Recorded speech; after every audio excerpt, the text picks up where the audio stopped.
our gallery. We're very excited to have our first official council meeting as a new council, and it's wonderful to have a gallery tonight. I'd like to formally welcome everyone to the meeting of the Pyrenees Council. These councillors today will deliberate and decide on a range of matters relevant to the work of council in its communities for the welfare of the people of the Pyrenees Shire. As the meeting chair, I give my consent for the ordinary council meeting to be recorded and then published online. Our technical difficulties tonight have prevented us from being able to live stream tonight. So anyone who is invited to read out a question or make a submission will be recorded though, and their voice, image and comments will form part of that recording. The chair and or the CEO have the discretion and authority at any time to direct the termination or interruption of the recording. Such direction will only be given in exceptional circumstances where deemed appropriate, and that may include where the content of debate is considered misleading, defamatory, or potentially inappropriate to be published. The recording will stop prior to the closed section of the meeting and will recommence for the conclusion of the meeting.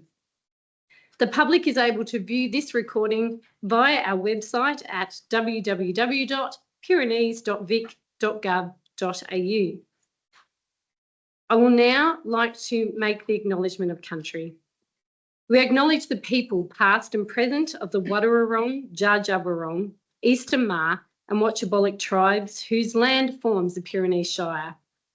We pay our respect to the customs, traditions and stewardship of the land by the elders and people of these tribes on whose land we meet today.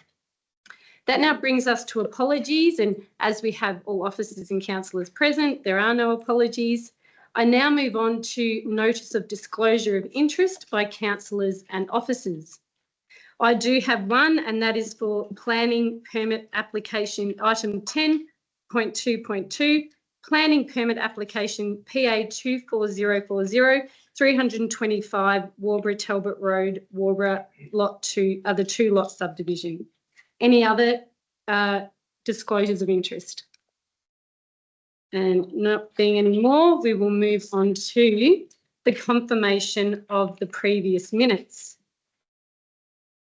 There is a recommendation for that, as it was only Damien and I can second that, yes. It still needs to be a decision on back house. Oh, yes, brilliant, absolutely. So as these have been circulated, the recommendation is that the minutes of the ordinary council of meeting was held on the 10th of September, the closed meeting of council that was held on the 10th of September also, and the special meeting of council that was held on the 24th of September of this year, as previously circulated. May I ask for a motion for that to be confirmed?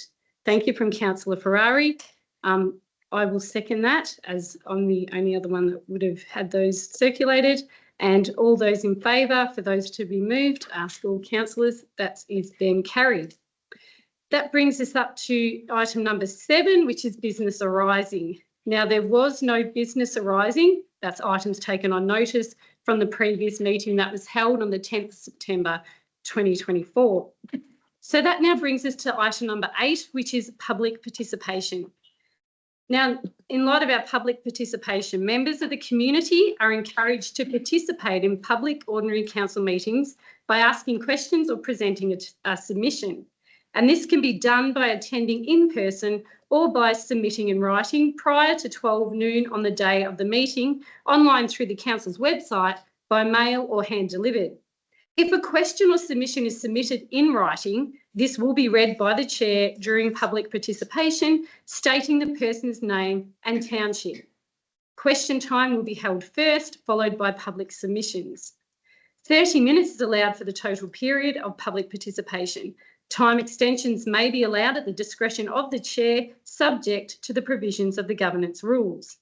A person may ask a maximum of 2 questions at any one meeting, and the chair will allocate a maximum of 5 minutes to each person who wishes to address council or ask questions. The chair, councillor or council officer to whom a question is referred may immediately answer the question or take the question on notice for answering at a later date. There will be no discussion or debate with public attendees. However, councillors may ask questions of the attendee for clarification. So we'll now move on to two questions that have been submitted to Council already today. And the first one is from Trevor Davey, who is in the District of Waterloo. And his question, Mr. Davey asks, with the massive cost cutting last year, that's 2023, and the continuation this year, 2024, by the Victorian Government of road spending within Vic Roads, what is the strategy of Pyrenees Council to source other or new funding to support your difficult period? We thank Mr. Davey for that question, and I'd like to hand to the CEO. Would you mind responding? Thank you, Madam Mayor, and thanks, Mr. Davey, for the question. There's been a great deal of commentary and public statement made in respect of the level of funding by the Victorian Government on the state road network, and I don't propose to make any comment about the adequacy of that funding at this point.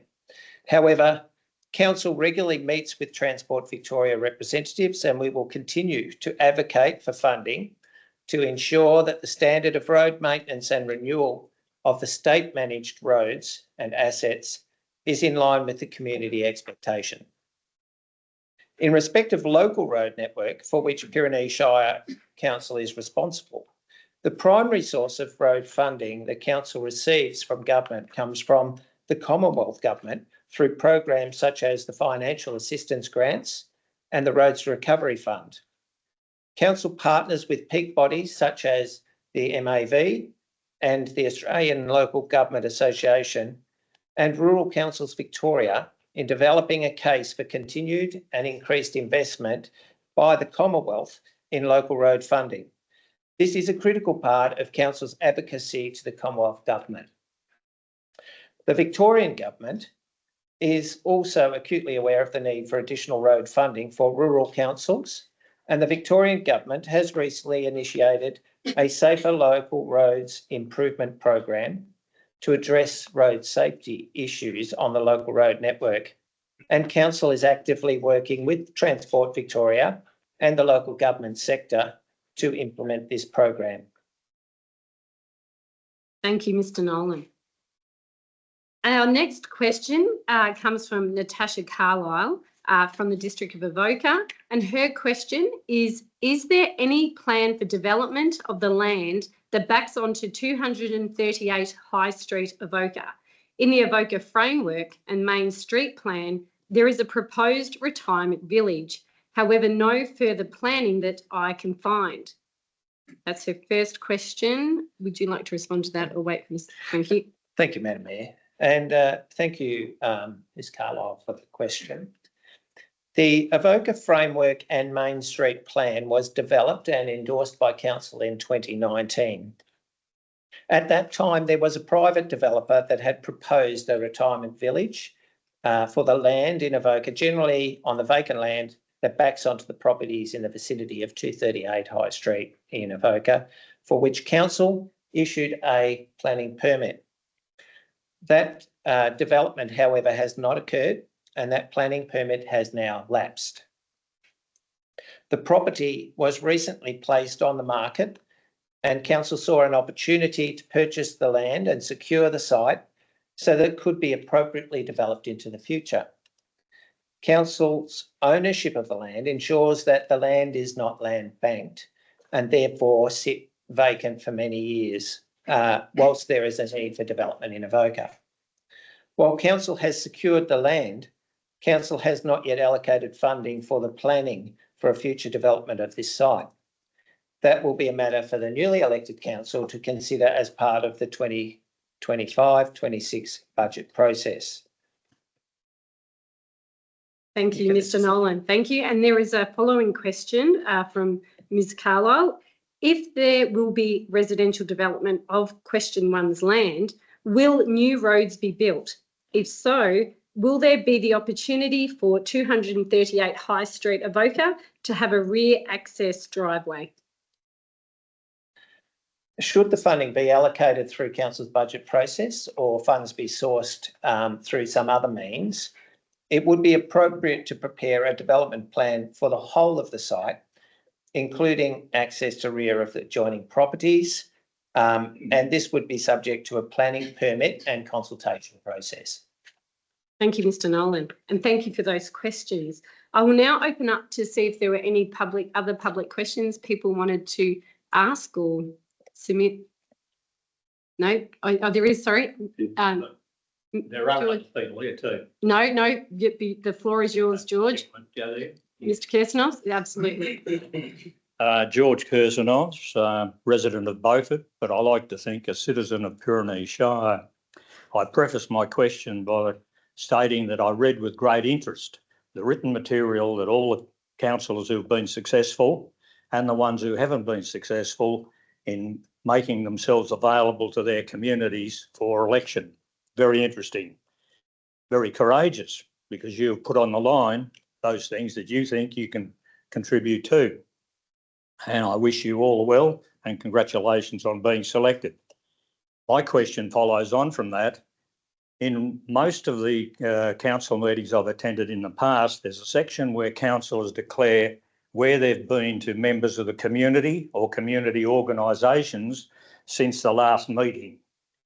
Very important, because in a sense, everyone sitting around the table made a point about representing their community's interests. I would like to think that that practice will continue, because it will in fact be a form of evidence that you people have put your credentials on the line, and I wish you well. Thank you very much, Mr. Kirsanov. And that will continue for at least tonight, and I believe is something that we would we'd like to do as councillors. So thank you again, and thank you for your support. Any other questions or comments? If that being all, we will move on to item number 9.1, which is looking at the Assembly of Councillors that occurred on the 3rd of September, and also the briefing session that occurred on the 10th of September, and they're noted there. And I have an officer recommendation. If a councillor is happy to move, that council notes this report. Moved, Councillor Ferrari. May I have a seconder? Seconded, thank you, Councillor Toll. All those in favour of that being noted, and that is carried. Thank you very much. We now move on to items for decision. Our first item for decision is 10.1.1, the Economic Development Update. And I will now hand again to Mr. Nolan, please, to present that report. Thank you, Madam Mayor. And I'll take this report as substantially having been read by councillors. It provides a snapshot of the current economic environment that Pyrenees finds itself in. Particularly, it has an emphasis around agriculture and the impact of agriculture as a result of seasonal conditions. There is reference there to the current drought-like conditions that are impacting on our agricultural sector. Commodity prices that are reflected in this report also indicate that our farming community is struggling from the point of view of those commodity prices, and there are some other data that relates to the agricultural sector. The report also outlines some of the activity that councillors actively involved in with the view to supporting economic growth within the Shire. One of those projects relates to the Beaufort Lake Caravan Park, and I'll just remind the councillors that we are currently in the first stage of the Lake Caravan Park development implementation. So this involves stage 1 of a $1 million improvement to the park, which involves the purchase and installation of additional quality cabins to the park, and civil works associated with establishing those cabins on site. So that is $1 million stage 1 of that project, which is a $4 million project. So there's still further funding to be obtained to realise the total plan. In respect of drought, councillors and the community, I just remind the community about the opportunities for applications to be made under the Drought Support Fund, and details and the link contained in the report. In respect of tourism, I'll perhaps just highlight the fact that there are significant activities happening during November and December by way of events, and I encourage the community to check those out on our website. Events are really important in terms of bringing visitation to the region, and that is a significant contribution to our local economy. There's also reference to the Southern Wimmera Northeast Pyrenees Pipeline project, and I will have further to say around a separate report on that, Madam Mayor. With that, I'll just refer to the officer recommendation there, councillors, that council it's recommended notes the market trends impacting the agricultural sector and other aspects detailed in this report. The council continues to participate in regional coordination activity in response to the dry seasonal conditions impacting the region. That council continues to invest in and advocate for appropriate infrastructure projects that support productivity of farm sector and provide broader community and economic benefits to the region. And that council receives a further update on the Beaufort Lake Caravan Park in early 2025. Thank you, Mr. Nolan. And there is a lot in that report, a lot of exciting things for us to consider. We do have that recommendation before us. And do we have a councillor that's willing to move a motion on that recommendation? Councillor Phelan? Yeah, you just hold for it. Yeah. sorry, it's getting my head around the tech. I would like to move move a motion for an additional recommendation. Perfect. Yeah. I'd like to move a motion for an additional recommendation that council undertake a detailed study on agricultural options for the region, giving consideration to the natural and built assets and those issues affecting the agricultural sector, including drought, climate change, and options for value-added agriculture. Thank you, Councillor Phelan. Do I have a seconder for that? Thank you. Seconded by Councillor Wardlaw. And now would you like to speak to that? Did you get that, Shan? You've got that down. Thank you. Make sure that it's 1, 2, 3. Oh, sorry. And you're happy, just to clarify, that does include the notes 1, 2, 3, 4. Yes. And you've added this as a fifth addition. Thank you. Would you like to speak to that, Councillor Fields? Yes, thank you, Mayor. I just think this, a really a comprehensive and detailed report on a lot of the issues affecting the agricultural sector here in the region. And I think there's a lot of opportunity to plan for the future and think about what are some of the potential agricultural endeavours that the region can pursue if we understand the patterns of rainfall, of drought, soil quality, water availability, that council may actually be able to do a lot of work to promote potentially diversification and greater productivity in the agricultural sector with that really solid research base. Oh, fantastic. Yeah, gosh, agree. Would you like to speak to that too at all, Councillor Wardlaw? Yes, Madam Mayor. I'd like to add to that as well that by doing this research, then we can educate. And I think that's the big part of it, that there are other ways of doing things and, maybe the old way isn't the best way these days with climate change and things moving forward. Yeah, really, that is forward thinking. That's really value that addition to that motion. Anyone else wanting to make a comment or well, in light of that, I will put that recommendation, that motion to the vote. All those in favour?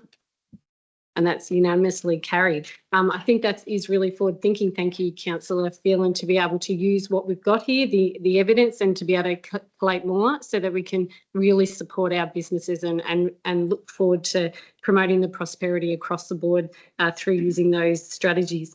I do just wanted to point out one more. I do know there's been a number of residents that have spoken to me individually, or they've spoken to officers in regards to the drought funding grants that are available. So if you're in a situation that you're able to do so, do click on that link that's there, and you can get onto a financial counsellor or even ring council to be put through to the correct people to access that grant. And the only other thing I wanted to say too, there's some fantastic events coming up over the spring summer period. So if you can get to them, our Shire just has some fantastic things happening. So do look out for those. There's some mentioned in that report, but they will also be up on social media if you use social media, and advertised in the local paper media, but do try to get there. It's really fantastic time coming ahead. On that, we will move now to item 10.1.2, which is the Southern Wimmera and North East Pyrenees water supply. Thank you, Mr. Nolan. Thank you, Madam Mayor. It's a pleasure to be able to present this report to Council and the community tonight. This project, this report actually seeks Council endorsement for a business case for the Southern Wimmera and North East Pyrenees water supply project, and to confirm Council's commitment to advocate for funding necessary to deliver this project. This is potentially a transformational project for this part of our Shire. It does involve 354,000 hectares of land, which comprises a significant part of the northern part of the Pyrenees, as well as a significant part of the Northern Grampians Shire Council and the Central Goldfields Council. So this has been a collaborative effort involving those three councils and two water authorities. Council has sought funding through the Victorian Fast Track Investment Fund through the state government to secure $300,000 and co-contributions from the five parties mentioned to combine a project of $375,000 to develop a feasibility study for this transformational rural pipeline project that has the purpose of providing water security for a large part of the Pyrenees Shire and to the supporting townships in the northern part of our Shire, many of which do not have a potable water supply currently. So this project, with that funding, has been delivered. The feasibility study has been completed, all within the budget that's been available. In addition to the feasibility study, we've been able to deliver a business case which demonstrates that there is a strong economic case for the government to continue to invest in this sort of infrastructure that will effectively transform that part of our agricultural community, which is really susceptible to drought and dry seasonal conditions.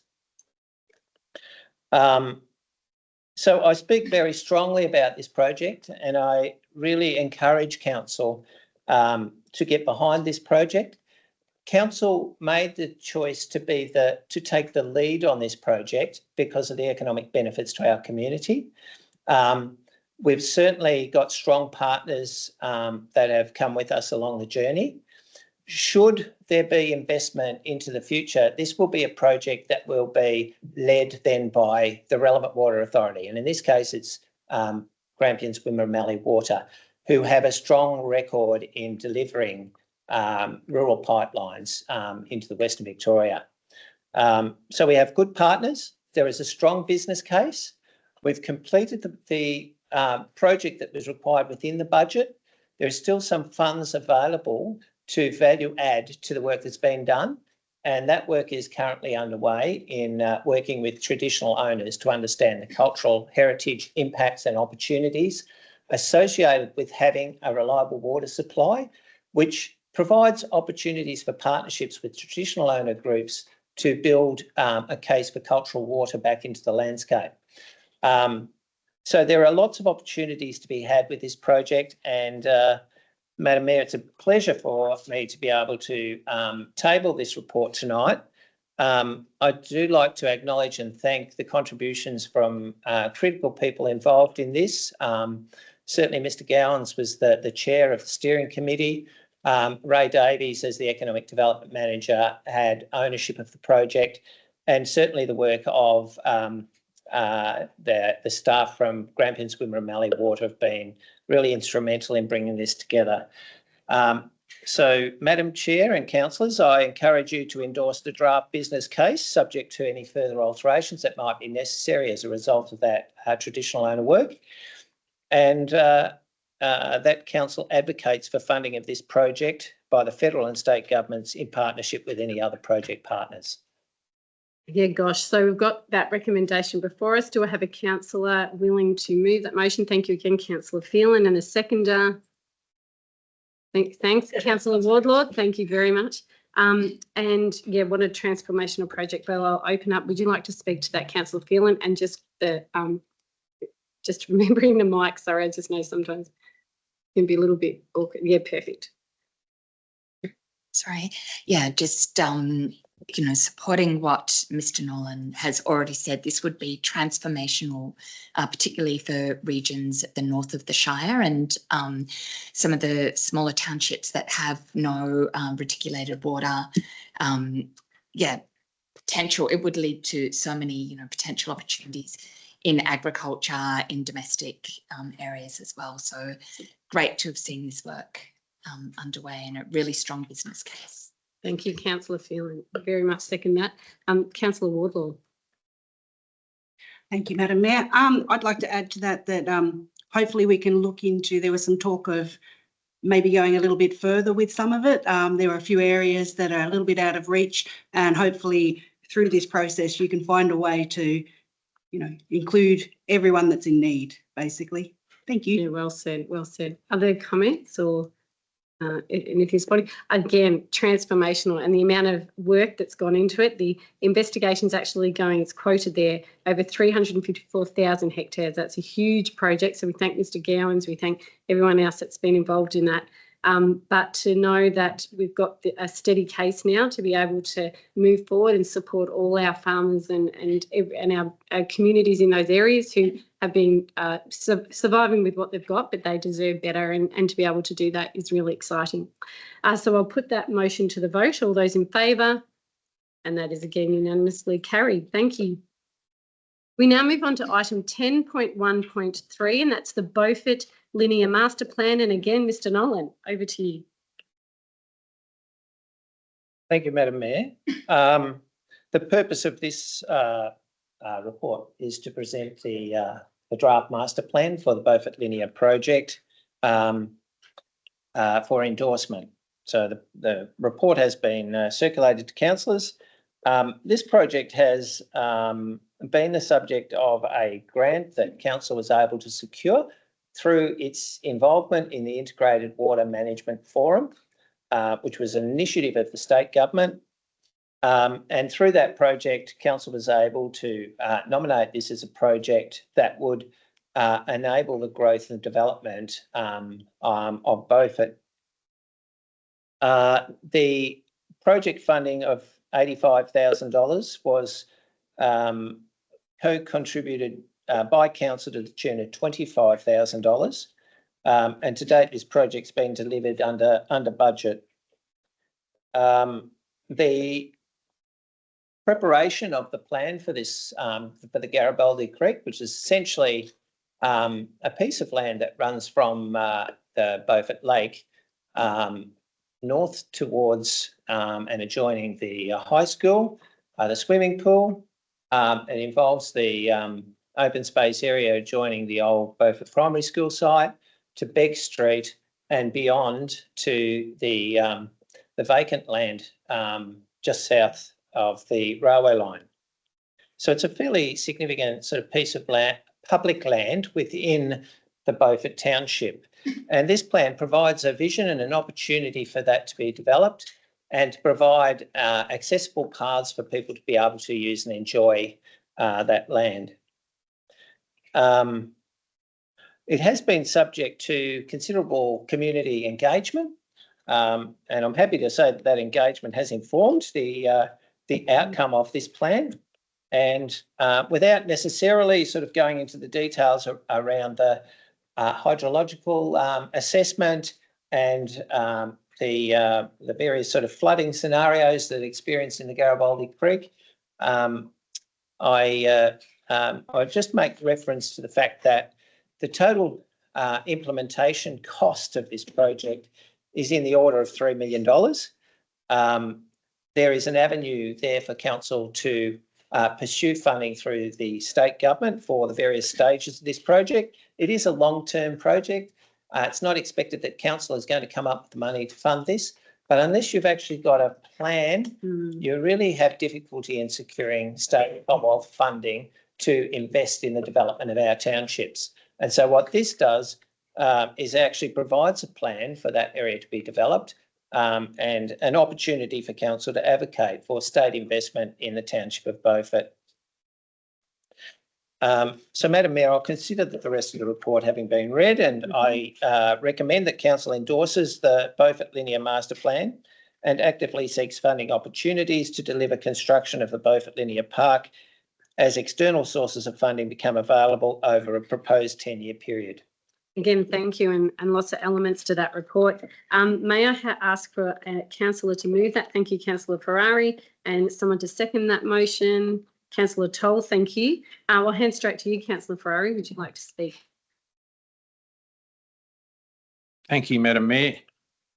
I think as Mr. Nolan's mentioned, the benefit of having a master plan is that there's so many projects that are actually within the project that are identified, and a lot of those will be shovel ready, and which is generally looked upon favourably when we're asking for funding from certain bodies, and particularly the government. A lot of times they'll ask, is your project ready to go? And if we've got a plan there developed and it's ready to go, it's looked upon very favourably for funding.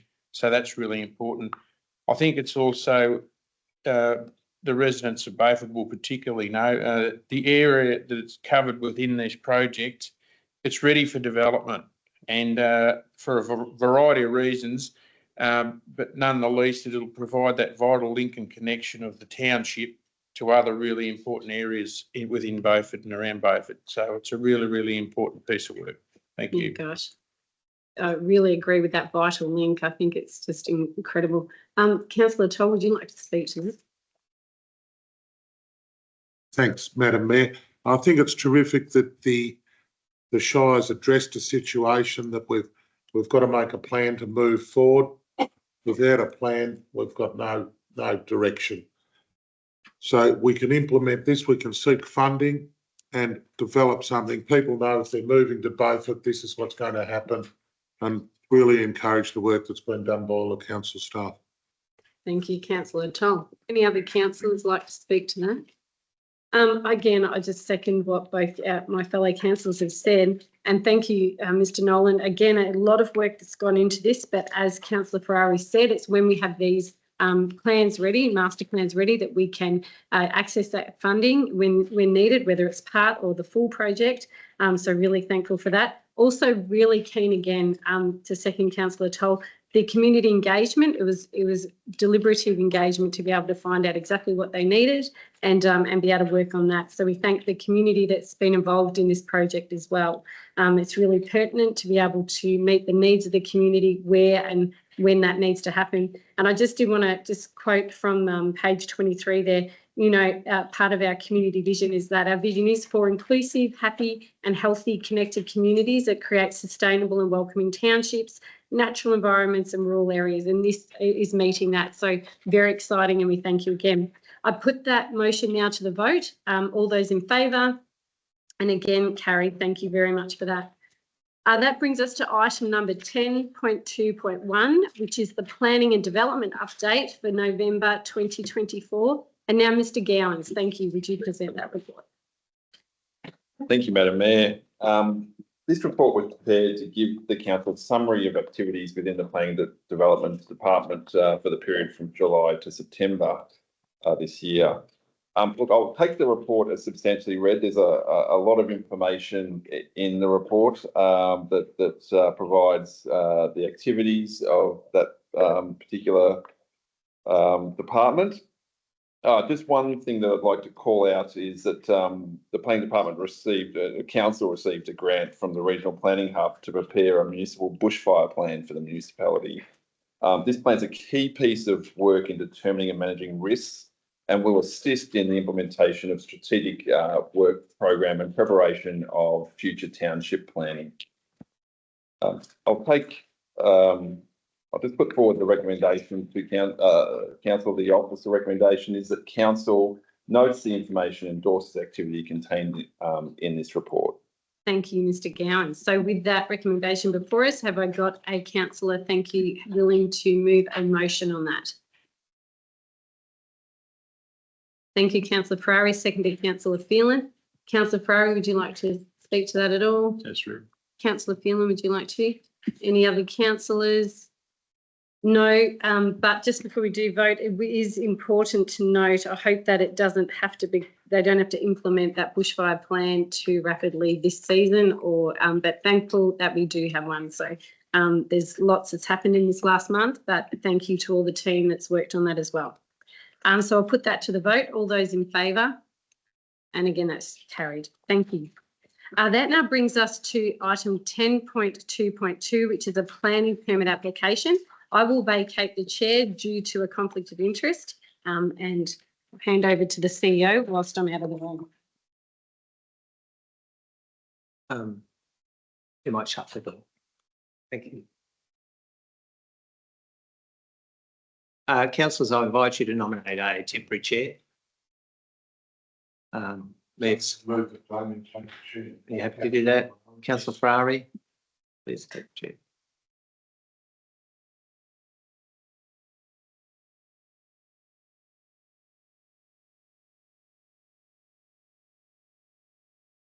So we'll go to item 10.2.2, this one, and I'll go to Mr. Nolan, please. Oh, I'll nominate Mr. Gowan. Thank you, Mr. Chair. The purpose of this report is to consider the planning permit for land for a 2-lot subdivision at 325 Warborough Talbot Road, Warborough.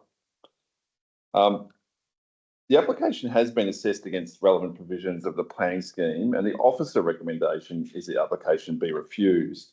And I'll just go into a couple of the reasons why the officer recommendation has come to that.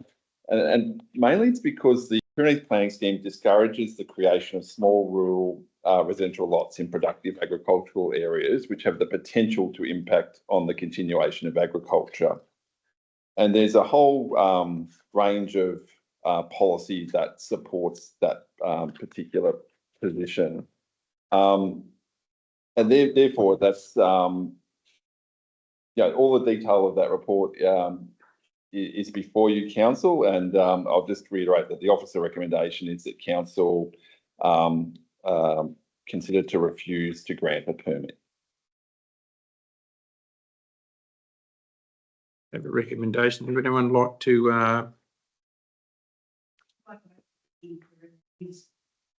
to refuse what they recommended and to allow the planning permit. So it's a recommendation to grant a permit subject to conditions. Okay, that's okay? So that's, So we've got that recommendation. Does anyone like to second that? Yeah.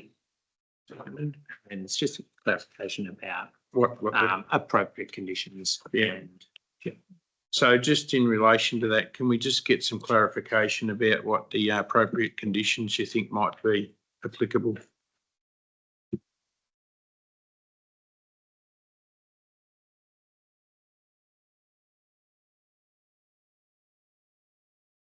Firstly, I'd like to apologise for not standing before. All three of us made the same error. In regards to some recommendations for allowing the permit, so that the owner of the newly created lot will notify and have any prospective purchasers of the property duly acknowledge that they have been made aware of and accept that the property is located in the farming zone where neighbouring agricultural activity may rise to amenity impacts. One of the reasons that we would like to see the planning permit be allowed is that we really want to encourage the restoration of this old house and other houses like it that have been left derelict, that could house a family that could then have children go to the school. It's only 2.7 kilometres from the town. So our view was more that it really needed to be considered. There's a lot to think about along the way. There are going to be things that people will have to agree on, but really the right thing to do is to at least allow the planning permit to go ahead and go from there.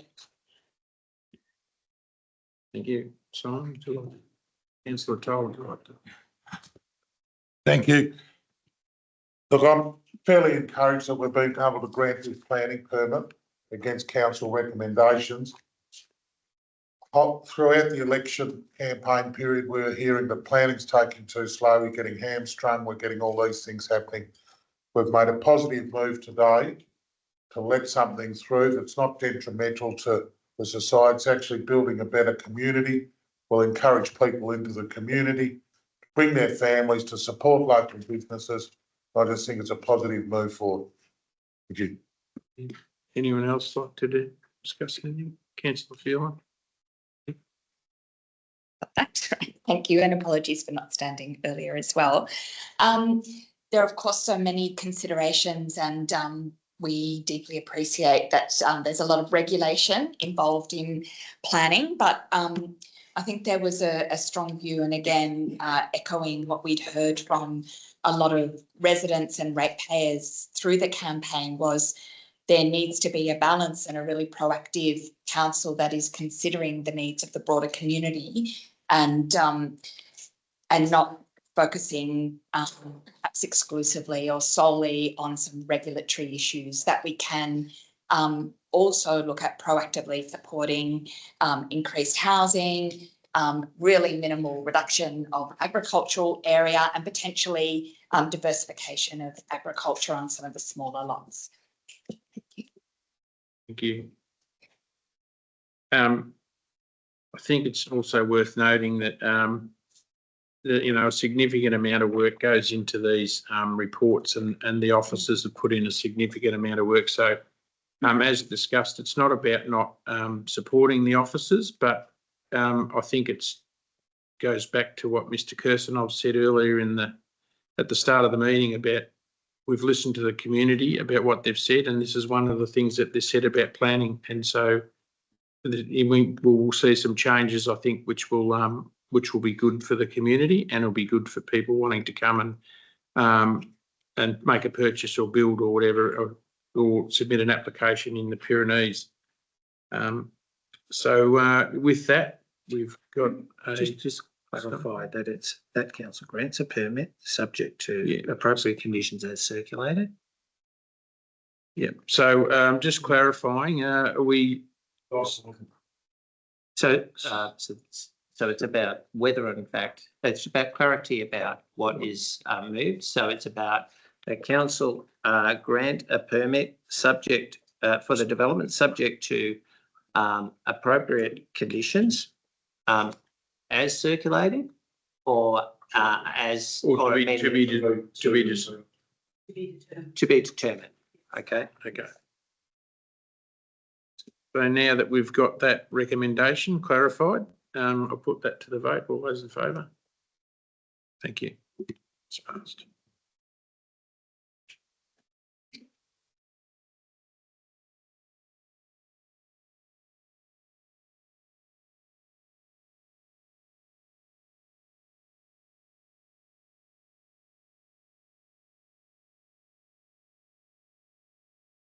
Thank you for that, and whoever filled in my chair. We'll now move on to item 10.2.3, which is the Brewster Wind Farm submission. And Mr. Gowans, would you please speak to that one? Thank you, Madam Mayor. This report is for councillors to consider endorsement of the office submission prepared during the council caretaker period to the Minister for Planning in relation to the planning permit application for the Brewster wind energy facility. The consideration of a wind farm at Brewster has been ongoing for several years. Since 2022, both council and the local community have been advised by both the Department of Transport and Planning and the proponent, REF Development, that more work was being undertaken to address concerns raised by both council and the local community, including the review and preparation of a detailed Brolga assessment. In August 2024, council received notification that planning permit application had been withdrawn by the proponent. Council understands that the applicant sought to withdraw and resubmit the planning permit application at the encouragement and direction of the Department of Transport and Planning, and the intent was to allow the application to be considered under clause 53.22 of the Pyrenees Planning Scheme that was amended through Planning Scheme Amendment VC 261. The changes to the clause of the Pyrenees Planning Scheme included exempting applications from review rights. Notification of the current planning permit application was provided to council on the 20th of August this year, and the notification period of the planning permit application commenced with local notification on the 27th of September. The proponent undertook several consultation sessions with the local community, 2 of which were attended by council officers in October 2024 during the notification period. The Chief Executive Officer prepared and made a submission to the current application during the council election period. There's been no opportunity to date for the former or newly elected council to either endorse or amend its formal position in relation to the application. In summary, the submission does not support the granting of a planning permit for a wind energy facility at the location for the reasons outlined in the report. And these include that the application will impact Brolga, listed as endangered in Victoria, and is inconsistent with objective of clause 12.01 S of the Pyrenees Planning Scheme to protect and enhance Victoria's biodiversity. Another point is that there is incomplete information provided by the applicant regarding noise management and groundwater, and the application also fails to address departmental guidelines as required under clause 52.32-5 of the Pyrenees Planning Scheme regarding community consultation. This has eroded trust between the community and the applicant and leaves in doubt the ability of the applicant to deliver and manage the project in the manner described in the reports. There was also a lack of consideration of the Planning Environment Act 1987, including the principles of planning in Victoria, net community benefit, and fair and orderly planning outcomes. This report seeks that councillors consider endorsement of the officer's submission, including the detailed concerns raised in relation to the use and development of the land for a wind energy facility at Brewster.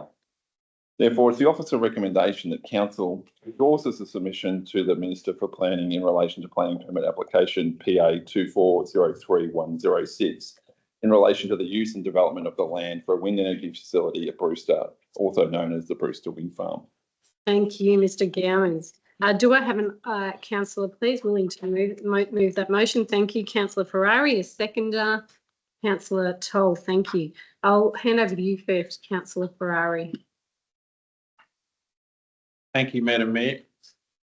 In relation to this matter, it concerns me greatly that there appears to be significant inaccuracies in the applicant's submissions and reports. In particular, appropriate community consultation, deficiencies and inaccuracies in provided technical reports, deficiencies in wildlife assessments, in particular the Brolga, which is listed as endangered in Victoria, and we know that there's a number of sites around that area because we've physically been out there, and the landholders and the group out there have kindly shown us personally where they are, and we've actually seen birds there, so we know they're there, we know they nest there, it's all above board. And I note that the Brewster Working Group have maintained constant communication with the council during this entire process, which has gone on for quite some time. So that's really pleasing to see.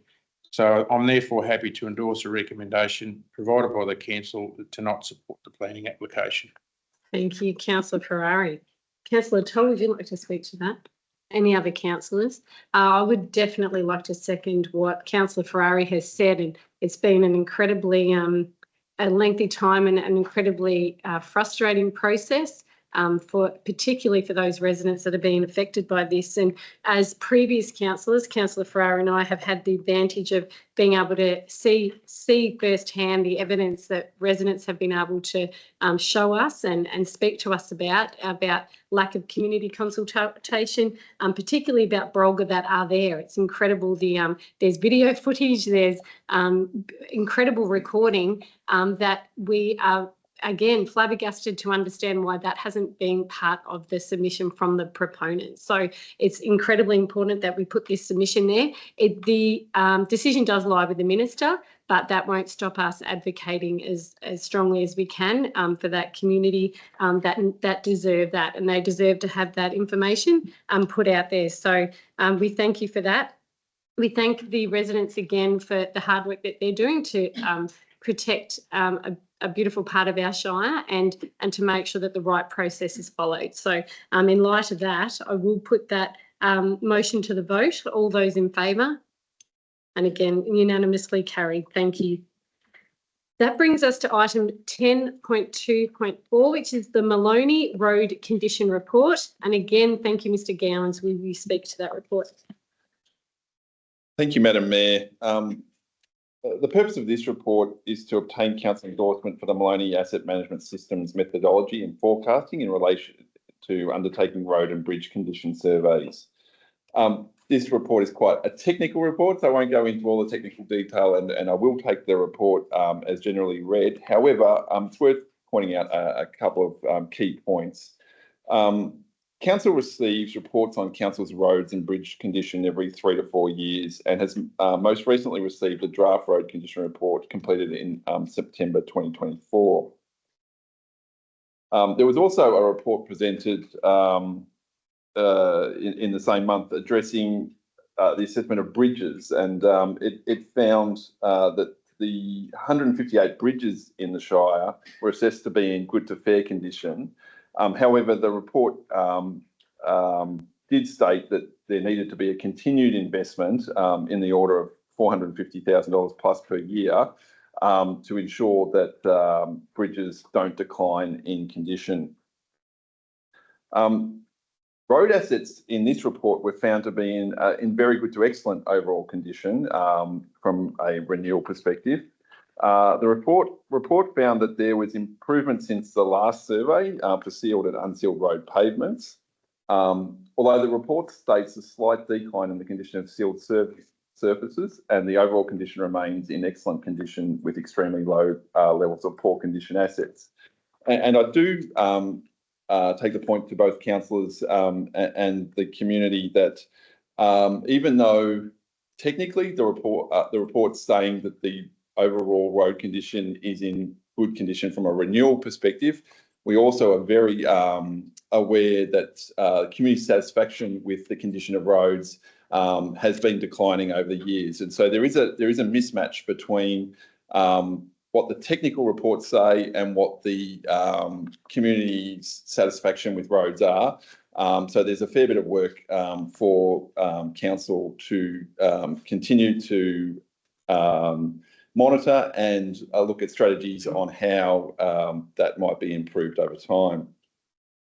The report goes into what level of funding should be allocated to roads to keep them in a condition that's no worse than this current phase, and that value is in the order of $3.1 million per year for renewal funding. That doesn't include maintenance funding and any upgrade funding on roads. So there is roads are a big component of council's budget each year. The report demonstrates that overall council is achieving good results in the management of its road assets, and therefore the officer recommendation is that council endorses the findings of the Maloney Asset Management Systems Road Report, and that council supports the continued use of the Maloney Asset Management Systems methodology and financial forecasting, and that council reflects the report's recommendations for funding of asset classes in council's long-term financial plan. Thank you, Mr. Gowans. Do I have a councillor willing to move a motion on that? Councillor Ferrari, and a seconder. Thank you, Councillor Phelan. Councillor Ferrari, would you like to speak to that? Thank you, Madam Mayor. We found the reports provided to the council to be very accurate, detailed and fit for purpose to enable the council to undertake their planning for the works on the roads and bridges within our municipality. So it's a really important document. And I think we've mentioned a number of times, but I'll mention it again. We have in excess of 2,000 kilometres of roads to manage within our municipality. So that's a massive amount of roads. So the value of this report just certainly can't be understated.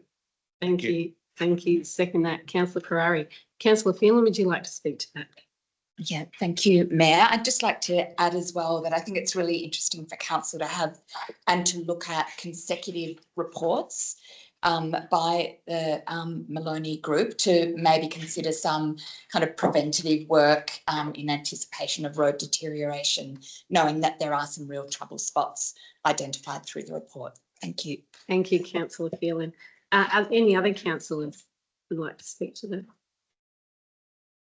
I think, again, an incredibly important document, can't be understated, as Councillor Ferrari said, and I think that challenge is, meeting those needs and know where there are more urgent needs also come up that they may have to change some of those, that management system, but also being able to have enough for that renewal, but even more to be able to upgrade. We know that there's heavier vehicles, there's heavier trucks, there's heavier cars even that are using this incredibly large network of roads that we do have to manage across our shire. So we may be a little bit less than other shires in population, but we certainly aren't in area and roads and other users that use our roads too. So it is an ongoing challenge, but we do thank the extensive work that Maloney do. They do a really good job, and we've been really thankful for the long relationship we have with them. We look forward to be able to use that and continue to improve our road network. So in light of that, I'll put that motion to the vote, please. All those in favour? And that's carried. Thank you again to the effort that's gone into that report. That brings us to item 10.2.5, and that's the CO2 emissions monitoring. And again, Mr. Gowans, you've got another gig tonight. Thank you. Thank you, Madam Mayor. The purpose of this report is to provide council with an update of the CO2 emissions data relating to publicly managed assets. Look, again, I'll take this report as read. Managing our emissions is a really important factor in knowing what our footprint from a climate change perspective is. And this report clearly shows that we're measuring and looking to put in strategies to reduce our energy consumption and also source our energy from green power and non-fossil fuel type sources. There's a fair bit of work to do, and I'm sure there'll be further reports coming that will look at some strategies around how we further reduce our CO2 impacts. The Officer recommendation is that Council notes this report and commits to further reports being presented as data is collected and detailed comparisons can be made. Thank you, Mr. Gowans. Councillors, do I have someone willing to move a motion on that recommendation? Thank you, Councillor. Councillor, I was about to say Wardlaw, Councillor Wardlaw, and those that want to second it, someone who's willing to. Thank you, Councillor Phelan. Would you like to speak to that, Councillor Wardlaw? Thank you, Madam Mayor. In relation to this CO2 emissions monitoring, I just feel that it's a really good step forward. We're all conscious of our environmental footprint and what it means going forward, increasing population, less for everyone. So the more we can do to conserve energy as going forward is only good for all of us. Yes, second that. Thank you, Councillor Wardlaw. Councillor Phelan, would you like to speak to that? No, thank you. Any other councillors? No, thank you. I think that was summed up by Councillor Wardlaw, that, it is something we need to be really aware of and to be able to protect the community and to move forward when we need to. So in light of that, I put that motion to vote. All those in favour? And that's carried. Thank you. Item 10.2.6 is in regards to a petition that we have received in regards to McKinley Street Bridge in Landsborough, and that's bridge number 107. And again, thank you, Mr. Gowans. Will you speak? Thank you, Madam Mayor. The purpose of this report is to inform Council of a petition received on the 4th of November just passed, seeking repairs on the McKinley Street Bridge in Landsborough. The petition contained 6 signatures and stated, Pyrenees Shire, can you please fix the bridge in McKinley Street, Landsborough? The McKinley Street Bridge is on Council's program. I do note that this report is a petition report and does need to be seen in the context of the governance rules, and they're listed in the report. However, it is noted that Council has done some recent media on its program relating to this particular project. However, the Office of Recommendations that Council receives the petition and that requests a report to be presented to a future meeting of Council on the matter contained in the petition. Thank you. And obviously that's quite an urgent request. I'd put that motion, I ask for a motion on that recommendation. Thank you, Councillor Phelan, and a seconder for that. Thank you, Councillor Wardlaw. Councillor Phelan, would you like to speak to that? Thank you, Mayor. Just pleased to see that this has been presented to Council. People may be aware that that bridge is one that's travelled by school children on their way to the primary school in Landsborough, and there's currently a temporary measure put in place with the water bollards, if that's the correct terminology. But yeah, really keen for that safety issue to be addressed for the residents, and particularly school children and parents taking their kids to school. I understand that the report may be brought back to our next meeting on the 10th, which is great. I see that as really quick progress. Thank you. Thank you, Councillor Phelan, and very important. We're protecting school children on a very busy little bridge there. Would you like to speak to it? And thank you. Any other councillors? I think that speaks for itself. So we'll put that motion to the vote. All those in favour? And that's carried. Thank you. Item 10.3.1 is related to the Christmas closure period, and I would ask, please, Ms Bramwell, if you would speak to that. Thank you very much. Thank you, Madam Mayor. This report requests Council's endorsement of the proposed closure of the Pyrenees Shire Council offices and other arrangements during the 2024 Christmas New Year holiday period. It's been the practice in the past of the Council to close during the Christmas New Year holiday period, enabling staff to take a break with little impact on service delivery, and at the same time provide the opportunity to reduce outstanding annual leave, which, if it accumulates, is a financial risk to Council. There is limited demand placed for these services over the period, and the closure is generally accepted by the community. Just the key closure points. Each year we hold an end of year breakup function to thank staff for their contribution over the past 12 months. And in 2024, it's proposed that the event will be at Cave Hill Creek on Friday, the 20th of December. So all areas will close early on that date around midday. It's proposed that both Council offices will close from 3 p.m. on Tuesday, the 24th of December, and reopen on Thursday, the 2nd of December. And the depots will close on Friday, the 20th of December, with most outdoor staff taking RDOs on their days. And the resource centres will just be closed on public holidays and will be open normal hours on normal days and weekend hours on weekends. It just like to reassure the community and our Council that essential service delivery and appropriate resourcing for emergency response will be maintained during that period. So if anything happens, and it is a time of year that things, if they're going to happen, do happen, we have a roster for emergency response. The Office of Recommendation is that Council endorses the closure of the Pyrenees Shire Council offices and other arrangements during the 2024-25 Christmas New Year holiday period as detailed in the report. Thank you. Thank you very much, Ms Bramwell. May I have a councillor willing to move that? Thank you, Councillor Ferrari, and a seconder. Thank you, Councillor Phelan. Would you like to speak to that, Councillor Ferrari? Thank you, Madam Mayor. Thank you for that report, Ms Bramwell. I just have one question. How are we communicating the closures to the community? What's the timeline for this to occur? Because as we know, Christmas comes around very quickly. So I'd just like that clarified, please. Thank you for that, Councillor Ferrari.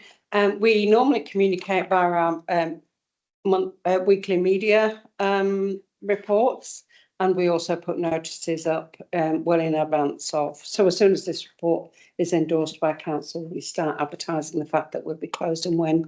Thank you. Thank you. Thank you. Thank you. Other councillors, Councillor Tom. Yes, look, Madam Mayor, just a quick question to Kelly. The rubbish service pickups and that during that Christmas break shutdown period, is there contingency plans in order to empty people's bins and the community bins? Thank you. Thank you for that, Councillor Toll. We do have additional services over the holiday periods. However, I have noticed in the media and other areas that sometimes it isn't satisfactory. So that's something we'll take up with our waste, with our cleaning and waste people. So thank you for that. We'll do our best to make sure that it's adequate. Just in regards to waste, I might just hand over to Mr. Gowers. Thank you, Madam Mayor. Just further to Ms Bramwell's answer there. Typically with our roadside collection service, there's typically 2 days which get require the bins to be left out for the next following day, and that's Christmas Day. We typically don't have a collection, and those bins are typically picked up the next day, and that does have some flow-on effects. We'll be doing some advertising around that, and the same thing with New Year's Day. So that's typically our practice, but we do have, as Ms Bramwell suggested, holiday pickup bins for street bins, additional cleaning during that period.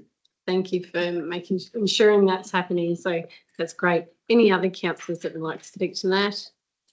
I think thank you for that information, and it's really important as long as we can get that out to our public so they can work around that. I'm sure people will understand, and I hope the staff do have a nice breakup and well-deserved one.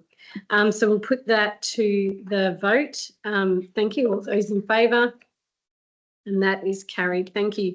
That brings us to item 10.3.2, and this is a proposal to name unnamed road between Rutherford Street and Barnett Street, Avoca. And I'll hand again. Thank you, Ms Bramwell. Thank you, Madam Mayor. Yes, this report is to seek council endorsement of to name an unnamed road between Rutherford and Barnett Streets, Avoca. The road on the map included in the report is marked in purple, so it can show which it is. It's near the behind the old Avoca Hall, Shire Hall. The sealed road, as I said, is adjacent to the Avoca Town Hall and includes several car parking spaces. There are no residential properties there. However, it does offer alternative entrance to the hall. And given the proximity to the Gunga Hub, contact was initiated with the traditional owner group, but no response has been received at the time of this report. 2 names have been suggested, and we're seeking council direction on this. So option 1 is Hall Street. That name was chosen because of the proximity to the Avoca Town Hall, and parking on that street is likely to be for patrons of the hall. There's no duplication in the Vic Names database. The second option is Webb Street. This suggestion commemorates Emma Webb, who was the wife of Avoca Mail creator John Patton. The Avoca Mail was the earliest newspaper printed in the region, which was run from 1863 through to 1984. So it was a lengthy business period. They had 10 children. That's amazing. They were approximately 250 meters. They lived approximately 250 meters down the road from there. One of the priorities for road and place naming in Victoria at the moment is to focus on female names of prominence of prominent women and Indigenous names. So the Webb Street one does fit that bill. Following council's recommendation or direction of which name they would like us to choose, we will enter them into the formal consultation process. So it is the officer's recommendation that council resolves that we either Hall Street or Webb Street is the preferred name for the unnamed road, as discussed in the report, and that we then commence the naming process to name the unnamed road to the name preferred by council, give public notice of the proposed naming of Hall Street and ask for public submissions and rights to affected landowners, advising of the proposal and inviting public submissions. Thank you. Thank you, Ms Bramwell. So now we do have that recommendation. So I'm not sure that there's a councillor who's sort of decided or would love to endorse either of those names and would like to move a motion on that and that recommendation. Councillor Woodland. Yeah. Would you like to move that? Okay, I'll just get a seconder. I'd like to move the motion that we name it Webb Street. Oh, Webb Street, thank you. Yep. And may I get a seconder on that? Yes, sorry, Councillor Phelan, you were right through. Councillor Woodlaw, thank you. So to name it Webb Street, and you're happy with the rest of the recommendation? Yep. And my reasoning for the Webb Street is basically for the longevity of the newspaper and for someone like Emma to raise 10 children and do all of that, she should be recognised in the community. Yeah, thank you. Thank you. Sorry, Councillor Woodlaw. Yes, Councillor Phelan. Yeah. Thank you, Mayor. And it would be wonderful if council could also do some further research on Emma Webb and think about how we might introduce her to the public without the first line being wife of somebody else. I'm sure she had many achievements in her own right. Well said. Well said. Other councillors? No. Yeah, again, I would like to say thank you, Councillor Wardlaw, for that recommendation. I think it's a fantastic motion to move. And again, second that we know more about an amazing lady and someone who's one of our residents and incredibly proud of that. So I will now put that motion to the vote. All those in favour? And yeah, unanimously carried. Thank you. That brings us to item 10.3.3, which is a proposal to name an unnamed road off Racecourse Road, Beaufort. And again, thank you, Ms Bramwell. Thank you, Madam Mayor. So this is the second report seeking direction from council on the naming of an unnamed road. And the road is marked in the map, on the map in the report. It's off Racecourse Road in Beaufort. It does, the partially sealed road runs along the rear of several properties on High Street and acts as a secondary access point for another property which fronts on Racecourse Road. Research was conducted by officers, resulting in 2 names being suggested. Well, 3 names actually was being suggested, but the name of Hancock, which was one of the suggestions, was a duplicate name of nearby Havelock Street. And due to the similarity of sound and everything, it would be considered to be inappropriate by Geographic Names Victoria. So the 2 options that we're seeking direction on is Polman Close, which honours a notable figure in Ripon's history, a Judge Robert Williams Polman, who lived from 1811 to 1977. I think that's a little bit too long. Might have been 1877. And he was the founding chairman of a denomination board of education and was elected as a member for Ripon, Grenville and Polwarth in Legislative Council. The option 2 is Kirkland Court, and that commemorates Catherine Kirkland, who lived in 1808 to 1892, who was an early settler to the region in Trawalla, and she also wrote a book, Life in the Bush, which I did Google actually after I learned this, and yeah, it's out of print, but yeah, it's there on the public thing. She came from Scotland in 1839, and again the use of a female commemorative name meets one of the criteria now for Victorian road and place naming. So we're now seeking council's consideration of the proposed suggested names and give direction in choosing either Polman Close or Kirkland Court. And the rest of the recommendation relates to the process that would be continued after council's deliberation. Thank you. Thank you. Again, another recommendation. I do ask any councillor that would like to move that. Thank you, Councillor Ferrari. I'll let you stand up this time to give your preference. I'd like to move that we select Kirkland Court as the appropriate name. That's in line with the state's strategies, and I think it's really good to have a female, and I'd like to see that book really. And thank you. I'll get a seconder and then get you to keep speaking. Have I got a seconder? Thank you, Councillor Phelan. Sorry, thank you. Yeah, and I think it's in the spirit of what's being required by the government, and I think that name's appropriate. So thank you so much, Councillor Ferrari. Would you like to speak to that motion too? Thank you, Councillor Gill. Yeah, yes, it's also just another opportunity to hear about the life of some of the early female settlers to this region, and I think there's not a lot of documentation on the experiences of some of the female settlers.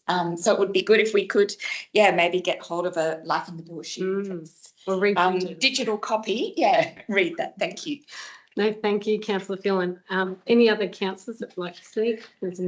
I think too, again, it'd be great. Maybe we do need to get the Historical Society onto it. That would be very exciting. And yeah, I couldn't recommend it more either myself. So we'll put that to the vote. All those in favour. And again, yes, a great decision, and that's carried. That brings us to item 10.3.4, which is the council representation on committees. So the various committees which we will need council representation on, and I'll hand over to Ms Bramwell again to direct us on that. Thank you. Thank you, Madam Mayor.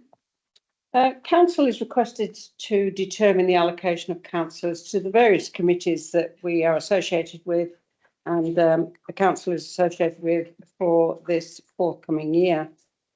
Took the report as read, and there is some changes to the recommendation. When this report was written, we didn't have we didn't know the outcome of the election, so there was we didn't know which councillors to recommend in the thing. But we have got a change in recommendation, which will be put forward as part of the minutes.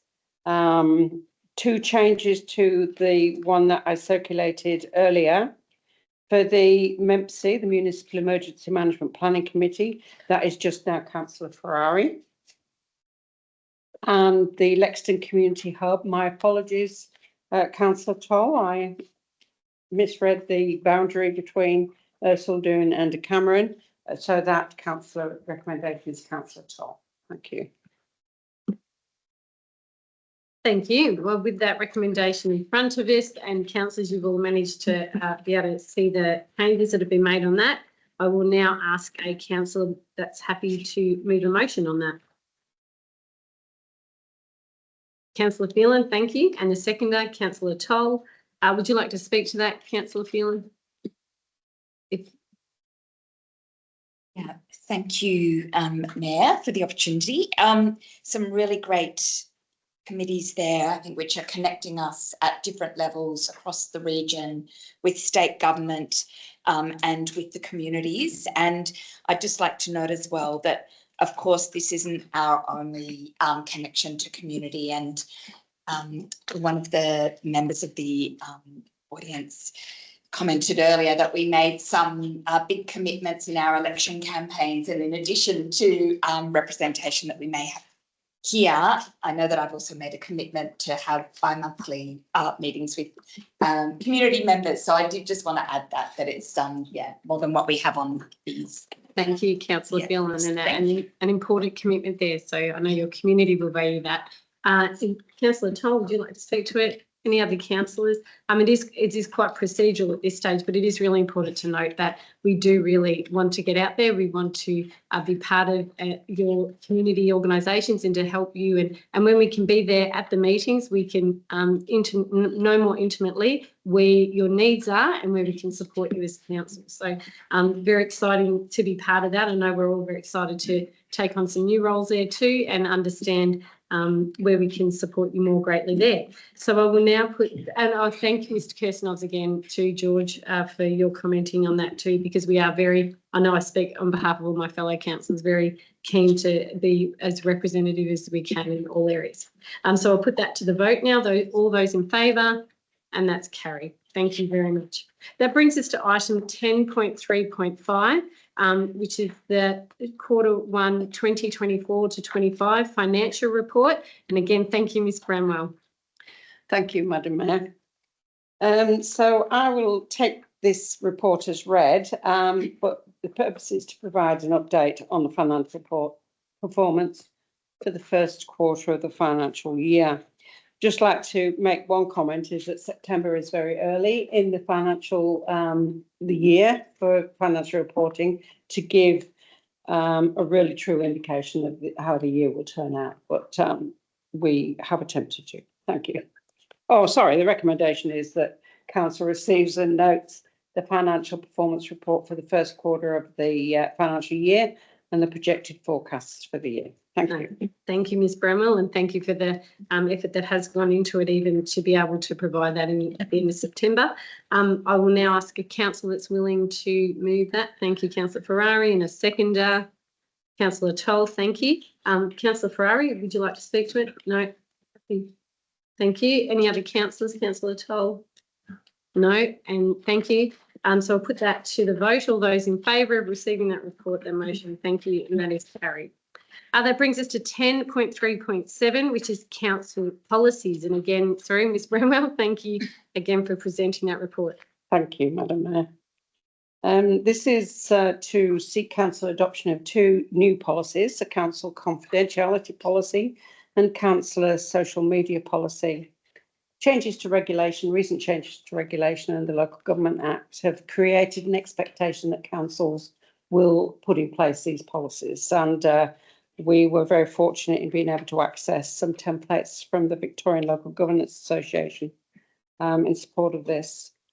The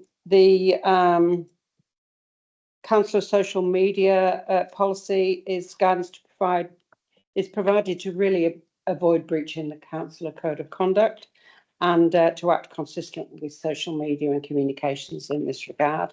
And the confidentiality policy really explains it all just in the name. And we are also, as part of the confidentiality policy, we are introducing document security obligations that don't currently exist, but are being brought in, and that'll be relating to that as well. So, and the officer recommendation is that council adopts the draft council confidentiality policy and adopts the draft council social media policy. Thank you. Thank you, Ms. Bramwell. Do I have a councillor happy to move a motion in regards to that recommendation? Thank you, Councillor Wardlaw. And a seconder. Thank you, Councillor Phelan. Councillor Wardlaw, would you like to speak to that? Are you happy procedural? So it is very procedural. I think it is just one part I wanted to highlight was the draft social media policy does not seek to restrict freedom or expression or prevent councillors from publicly sharing their views, but it is really a policy about providing clarity to councillors on high-level behavioural expectations of councillors' social media use and, you know, requiring them to act in good faith on social media and uphold our obligation to ensure that behaviour does not bring discredit upon the council, which I think we're all very much aware of. So, so thank you. We've put that motion to the vote. All those in favour? And that's carried. Thank you. 10.3.8 is in reference to the Audit and Risk Committee. And again, Ms. Bramwell, thank you again. Thank you, Madam Mayor. For new councillor information, the Audit and Risk Committee meets 4 times a year, and it is a requirement of the Local Government Act to provide a report to the next council meeting of what the discussions during that meeting. So that's what this report does, and it gives an update to the meeting that was held on the 24th of September 2024. I won't read all an overview of the issues that I included in the report. Take that as read. But it did include a biannual report by the chair of the Audit and Risk Committee, which is included as an attachment. And it also included 2 internal audit reports. We do minimum of 2 internal audit reports per year, and we review outstanding recommendations that haven't been actioned yet as well. So the 2 internal audit reports were purchasing cards, so credit cards, council provided credit cards, and human resources. And the officer recommendation is that council notes the information contained in the report and its attachments and receives the Audit and Risk Chair's biannual report. Thank you. Thank you, Ms Bramwell. Do I have a councillor willing to move that? Thank you, Councillor Ferrari, and a seconder. Thank you, Councillor Toll. Councillor Ferrari, no need to speak. Councillor Toll. Any other councillors?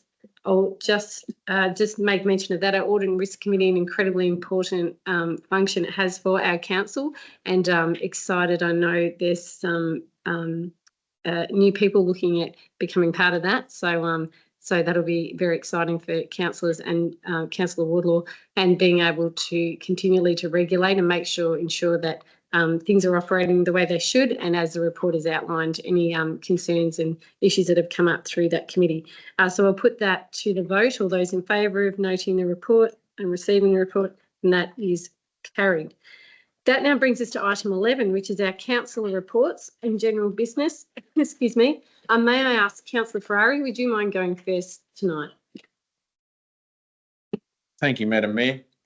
Little to report at this council, because obviously we've been in the caretaker mode due to the elections.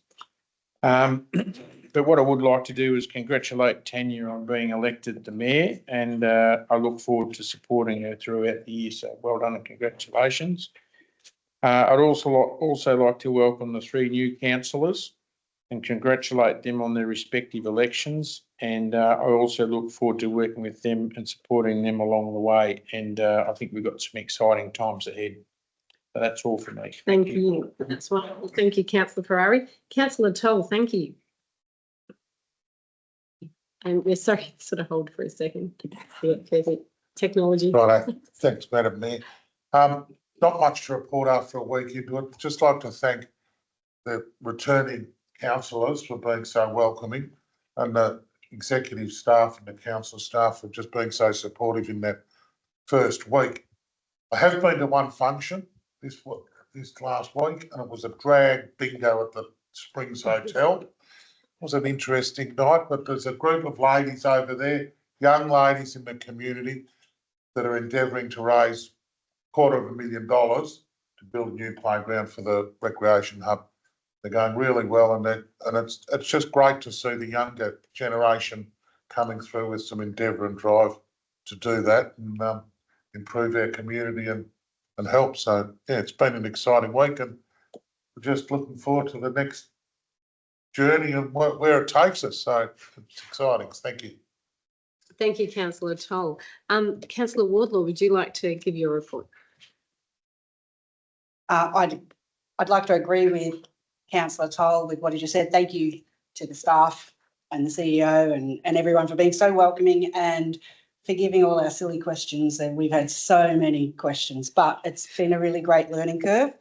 I had the pleasure of attending the Remembrance Day ceremony on November 11th at the War Memorial in Avoca. This ceremony was well attended, and I was tasked with laying the Pyrenees Shire wreath. The primary school was present, and they as a whole sang the national anthem. Also that week, Nadia celebrated 150 years of their primary school, which was extremely successful with approximately 300 persons in attendance. I did not get the opportunity to attend in person, but I was very pleased to hear all about its success and how well organised it was. Congratulations to all those involved. Also last week, I attended the Advance Avoca networking meeting and the launch of the new interactive website on the 13th of November. And for those who haven't seen it, it's worth having a look at. It's all about business, tourism, and what's on in Avoca. So well worth having a look. And basically, that's what I've been doing. Thanks. Thank you, councillor Wardlaw. Councillor Phelan. Thank you, Mayor. I would also like to echo Councillor Toll and Councillor Wardlaw's comments. It's been fantastic to receive the support that we have from fellow councillors, particularly those who were here in the last term, the CEO and council staff. We are on a very big learning curve, but we've received great support from everybody, so thank you.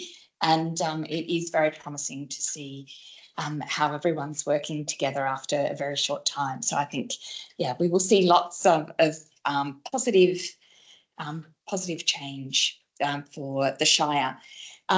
It's been relatively quiet on the events front, given, as Councillor Toll said, we have been in caretaker mode, but I did also attend the memorial service, the Remembrance Day service in Landsborough, and was able to lay a wreath there. It was a small service, but a really touching one, and with 3 ex-servicemen present at the event, and we're able to talk a lot about the memorial they had there and the mural in Landsborough.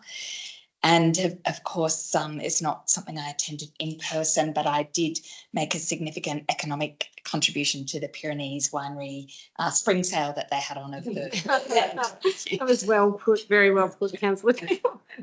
Gosh, but I definitely second what councillor Phelan was saying too about it's been quite a busy week, but an incredibly exciting week and a very positive feeling one. It's been again, I'd like to echo Councillor Ferrari to say it's an honour to be sitting as mayor too, but very keen to welcome 3 new councillors who have already shown such initiative and love to want to take on these positions and to represent your communities, and it's a delight to be working with Councillor Ferrari again in this term coming ahead. Really excited about that. We had our statutory meeting, of course, and thank you to all that. It was a beautiful turnout from community and a really lovely night. So again, it started well with that support, and we thank everyone for coming out to that meeting.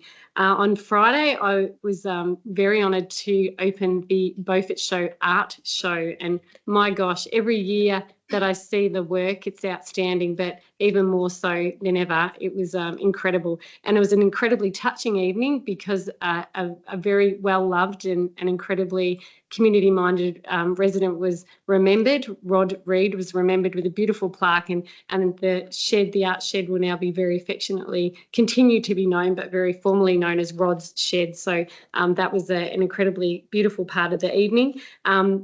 But that led on to an incredibly amazing show that occurred on Sunday, and it's amazing the amount of people that work so hard to put on an incredibly inclusive and engaging community event. The setting up, the various aspects of running shearing shows, wood chopping, horse shows, them in themselves are huge events to be able to run, but to run it all together so that the community get to engage in that and be part of that and just celebrate the incredible talent that we have in our area and district, and to welcome other visitors. So even the collegiality of Rotary groups assisting and Rotary groups coming up from other areas to help, it's an incredible testament to who we are as people that want to celebrate who we are as a community and engage with each other. So it was just incredibly fun day. The weather did prove to almost wet everyone and then freeze everyone and then melt everyone. So it was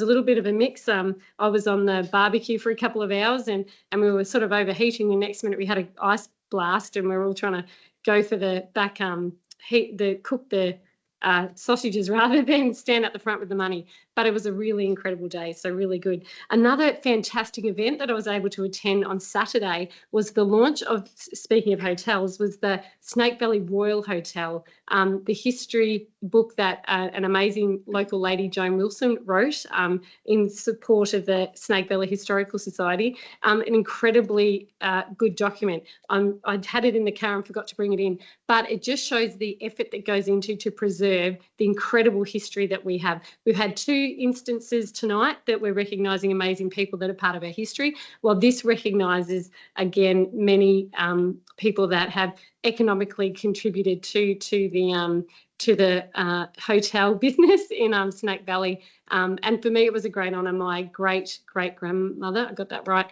who was one of the licensees there for some time.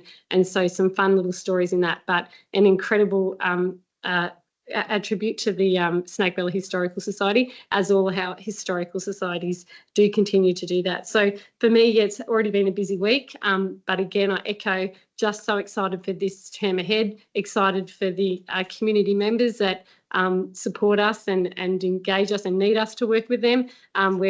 We can't say any louder that we're here for you, and I'm very excited. I'd also like to thank the gallery. It's exciting to have a gallery for our first official meeting as this new members of council, and we thank you for tonight. But on that note, I will move into the item number 12, which is the confidential items, and we do now need to close the meeting to the members of the public.